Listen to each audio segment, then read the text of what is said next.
Տիկին Գալեյանը, ի վերջո ձեր կարծիքով հանրությանը կհաջողվի այս անգամ ընտրությունների միջոցով Փաշինյանին հեռացնել։ Եթե արդարացի լինի ընտրությունները, ինձ թվում է կհաջողվի, որովհետև արդեն ժողովրդի համբերության բաժակը լցվել է։ Իհարկե կան որոշակի հատված ժողովրդի, որ էլի հավատում է այդ կեղծ խաղաղությանը, բայց ուզում եմ լիահույս լինել, որ ի վերջո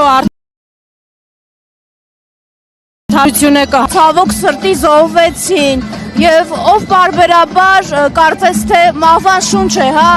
բերում։ Այո, այն իշխանությունը, որ արդեն 8 տարի է իշխանության, ամեն անգամ մի մահ է բերում մեր երկրին։ Այսօր առավոտյան եւս մենք ականատես եղանք այն իրողությանը, որ ճիշտ է նրանք հերքում են այդ փաստը, բայց նրանց պատճառով էլի եղավ այսօրվա մահը, որ վթարի ենթարկվեց ոստիկանության ավտոբուսը։ Չգիտեմ, նրանք մահաբեր իշխանություն են, որոնք այս երկիրը տանում են կործանման։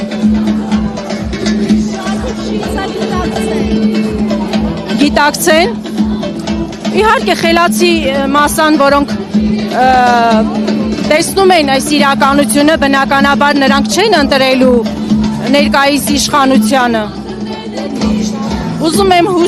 հույսով լինել, հույս լինել, որ իրականում կհաղթենք։